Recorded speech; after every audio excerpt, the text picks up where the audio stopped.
since I'm not having to sing right now, so I thought I'd come in and hang out with y'all for a little bit. Yes, sir. So we got to talk about it first and foremost. The trade back to 12, take Gibbs. You have a guy in Jalen Carter on the board. Obviously, the Lions weren't sold on whatever they got out of that. But you take a guy in Gibbs, amid all the rumors of DeAndre Swift possibly being traded. Does this confirm that to you? And what do you think about them picking taking Gibbs at 12? You know, I think a lot of the draft has been, I would say, a little bit of a surprise. There were names that, I'll be very honest, I didn't think would play into the equation. But when you think about it and you look at what those picks actually mean, to a certain degree, they make sense. You try to protect the quarterback any event that the quarterback position goes down. And in doing so, you load up the backfield. You still have the DeAndre Swift component. However, it buys you options. You know, if you use him as an opportunity for a trade, I mean, there's a lot there because DeAndre Swift still going to play ball. Whether people think that he has the durability or whatever he has or what he doesn't have for the Detroit Lions, I still remain high on him as a talent. But you look at Gibbs and you look at why they make that. You get a home run threat in the backfield to really take it to the house, and you don't lose anything because he still has that receiver capability. So I'm not mad at it. Then when you look at picking up a linebacker that I didn't see that one coming, but at 6'4", 245, 250 pounds, that's an option player because he's an athlete at linebacker. So I'm not mad at this pick, and I think that was a good first day. It may not, a lot of people may not agree with it, may not know what to come out of it, but I do believe that the Lions know what they're doing. Would you have? Go ahead. No, you only go ahead. Would you have liked to see the Lions per se go wide receiver at 18? I would have been upset on that one either because you got Marvin Jones. He's going to be there at least for this year. You know he's bringing that veteran leadership. However, he's not going to be that same player that can stretch the field and that's going to be that outside threat. He is a bigger possession style wide receiver at this stage in his career. So you still need that home run threat outside. Amon-Ra St. Brown, he's a guy that's going to give you solid production. He scares the defenses. And when it comes to that possession style, clutch style offensive play, but they know he's not going to run by him. He's not going to run a 9 route. He's not going to run a go route and beat anyone and just create speed. So in saying that, I wouldn't have been upset if they gone that place, but when you dial it back, I think there's enough talent offensively right now to make the bold picks that they made today. I love Jack Campbell. I love him from an all-22 film aspect. I love him from a player aspect, culture aspect. But I want to know what you want to see out of Gibbs in year one. What do you want to see out of Jahmyr Gibbs in the running back? What is the expectation for him, if there is an expectation? We know what we get in Jack, day one starter. But Jahmyr Gibbs, he's a part of a cluster of running backs. The Lions might not start him right away.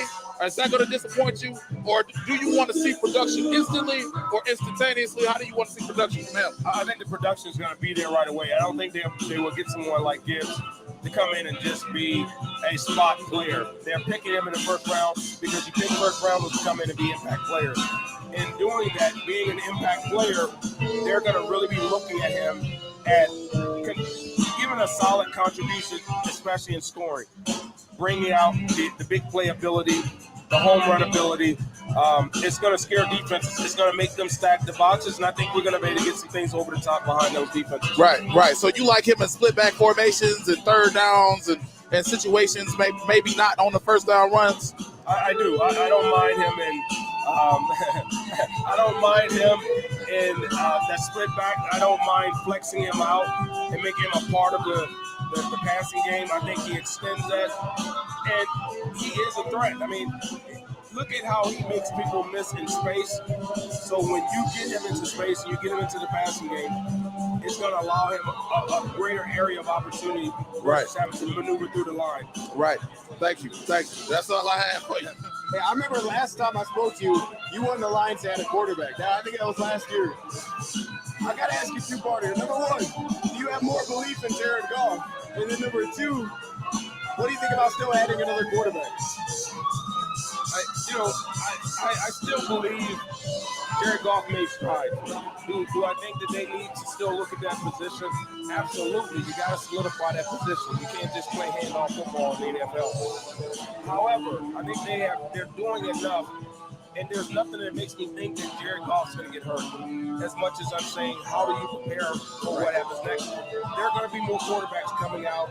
There's going to be an opportunity for them. I think they solidified so many positions that I'm not as concerned about that position as I probably was earlier on. And as it relates to just quarterbacks and other positions, defensively, you always got to pay attention to the defensive side of the ball. It doesn't mean that you have to take chances or take a stretch and leap into places that don't make sense. And right now, this is a team that, defensively is going to make or break them. I really believe that. Offensively, they're not stacked like you would think, right? But I think they're efficient and effective enough to make a difference. Now, I know you said, I think you said that you were one of the possession receiver for the Lions, like an outside big threat. Not so much a possession, not as possession. But a big play wide receiver. Okay, you want someone who can stretch the field. So, to you personally, you're a big receiver. Is there like a threshold where it's like, man, 5'11", we can't go with that. Like, if he's 5'11", that ain't it. He's got to be like 6'1" plus. Does that matter? Yeah, it does. You have to be a bigger receiver, and I say this because just your sheer physical dominance and your ability just from a height standpoint and reach and circumference of being able to catch the ball makes it very difficult for defensive backs who are smaller. That's why you see teams looking for 6'1", 6'2", 6'3" cornerbacks, because you're going to face that situation where you're going to have that guy, you got to shut him down.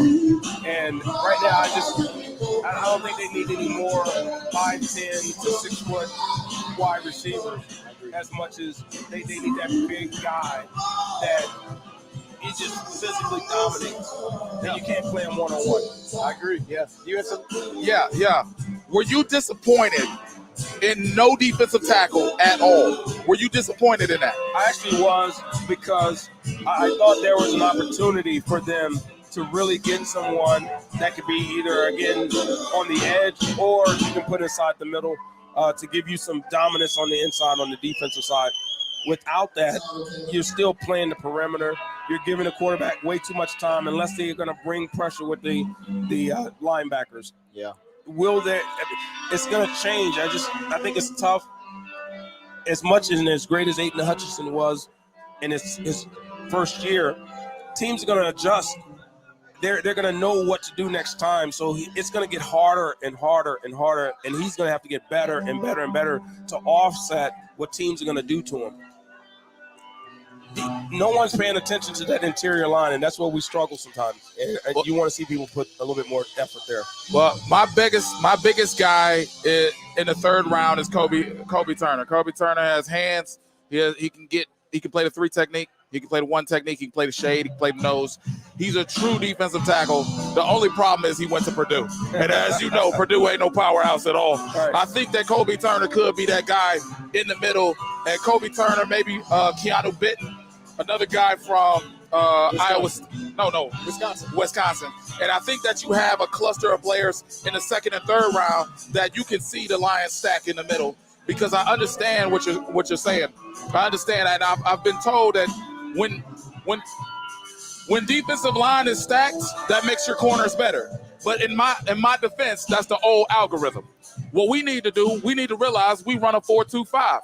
We have 3 corners right now, 3 corners that can play a star position. They can play inside, outside, and we have a joker as safety. So we can come down in the box with Tracy Walker. We can come down in the box with my man from the Eagles. We can do a lot of different things coverage-wise. And then we also have, and this is to combat your point. I'm not arguing. I'm just combating your point. We also have 18, the number 18. What do I mean by that?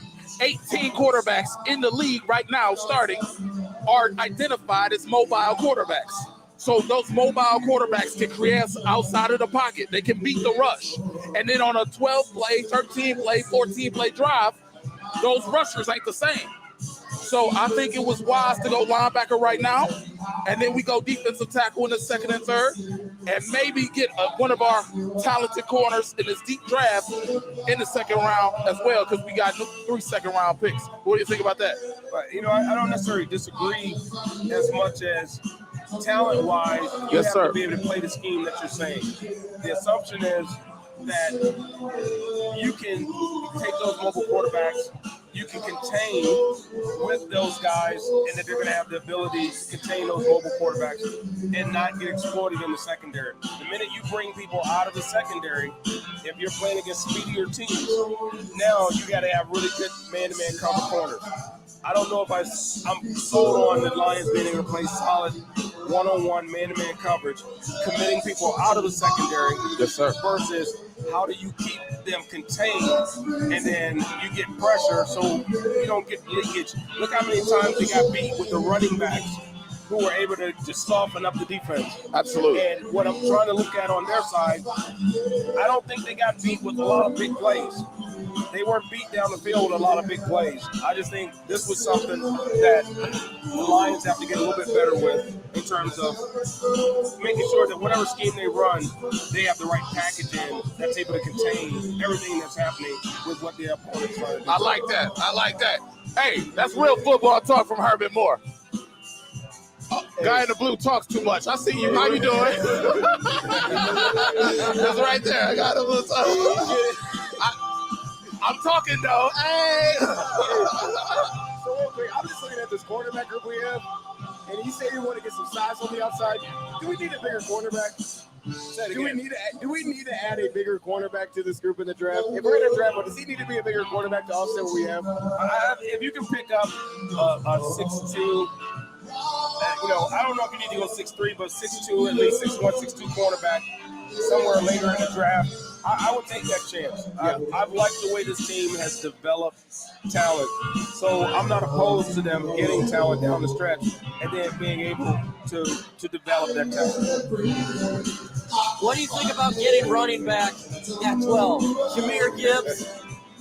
Hey, you know what? When I was up with Devin Gardner and Terry Richardson, they're speaking highly about Gibbs. They think that he brings a different dimension and a different explosion that the Lions need. So I don't know enough about him. I didn't see him on the radar, but apparently there's been some chatter, some talk about his ability to be a breakaway player. So the Lions do their homework. I don't think that this was done without them really paying attention and doing their research.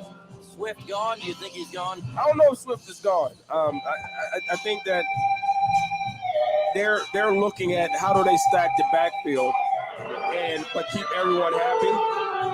DeAndre Swift, healthy DeAndre Swift is an asset for teams. Yeah. He can break your back. But I don't think durability is the issue. I think they're looking at, do we pay to keep him beyond this time, or do we go ahead and cut our ties at this point? And I think that may be the writing or trade. What do you think about Mozzie Smith out of Michigan? You might not be privy to him. We can still get the best run-stopping defensive tackle in the top of the second round with Mozzie Smith. I think you would concur. Yeah. Would that satisfy your needs? Like right now, this draft for you is like a B, a C, maybe? I give him a B. Okay. I give him a B, B plus maybe. But if they can if they were looking to get that dominant tackle, they would have gotten them. They had their opportunities. I think they're going a different scheme that doesn't depend on having that dominant player in that position. So that tells me they're going to be downhill. It's going to be a flexible package. They need athletes, and they're going to be doing a lot of different schemes. So that in rotations. that's what I see with the players that they picked.